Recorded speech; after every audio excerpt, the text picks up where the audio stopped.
এরা ধর্মকে ব্যবহার করে নিজেদের স্বার্থ রক্ষা করার জন্য। যে আইডি এইভাবে হ্যাক হতে পারে না। যে দলটি নির্বাচনের আগে দেশের অর্ধেক জনগোষ্ঠীকে অসম্মানজনক ভাবে কথা বলে, তাহলে আপনাদের কাছে আমার প্রশ্ন আজকে, নির্বাচনে যদি তারা কোনোভাবে সুযোগ পায় নির্বাচন পরবর্তী সময়, তাহলে তাদের আচরণ কি হতে পারে? আজ আমরা দেখেছি একটি রাজনৈতিক দলের নেতা পরিষ্কারভাবে নারীদেরকে কিভাবে অসম্মানিত করেছে, তাদেরকে খারাপ ভাষা দিয়ে অসম্মানিত করেছে। প্রিয় ভাই বোনেরা, আমাদের নবী করিম সাল্লাল্লাহু আলাইহি সাল্লাম, উনার যে স্ত্রী ছিলেন বিবি খাদিজাও ছিলেন একজন কর্মমুখী মহিলা। উনি ছিলেন একজন মহিলা ব্যবসায়ী।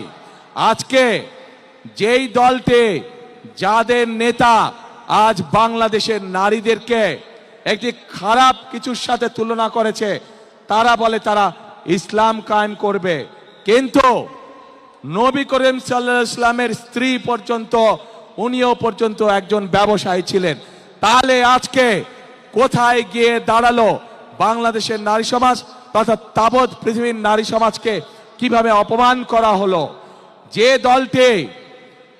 দলটি নির্বাচনের আগে দেশের অর্ধেক জনগোষ্ঠীকে ঘরের মধ্যে বন্দী করতে চায়, যে দলটি নির্বাচনের আগে দেশের অর্ধেক জনগোষ্ঠীকে অসম্মানজনক ভাবে কথা বলে, তাহলে আপনাদের কাছে আমার প্রশ্ন আজকে, নির্বাচনে যদি তারা কোনোভাবে সুযোগ পায় নির্বাচন পরবর্তী সময়, তাহলে তাদের আচরণ কি হতে পারে?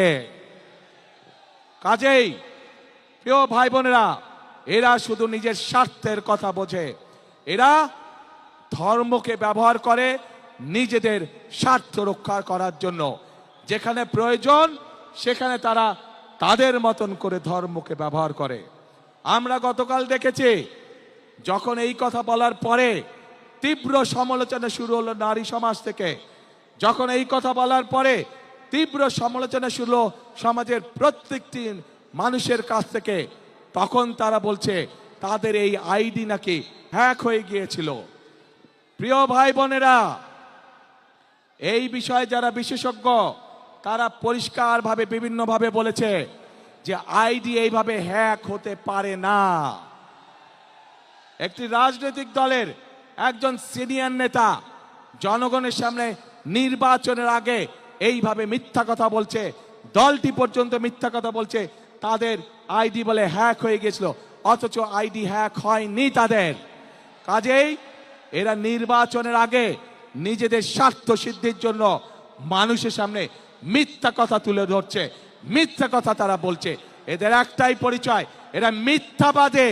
এরা নিজেদের প্রয়োজনে নিজেদের স্বার্থেরা মিথ্যা কথা বলে। যারা মিথ্যা কথা বলে, হাজারো লক্ষ কোটি মানুষের সামনে যারা মিথ্যা কথা বলে, যারা বিশেষজ্ঞদের মুখের উপরে মিথ্যা কথা বলে, এরা আর যাই হোক, এরা দেশ দলেরই হতে পারে না।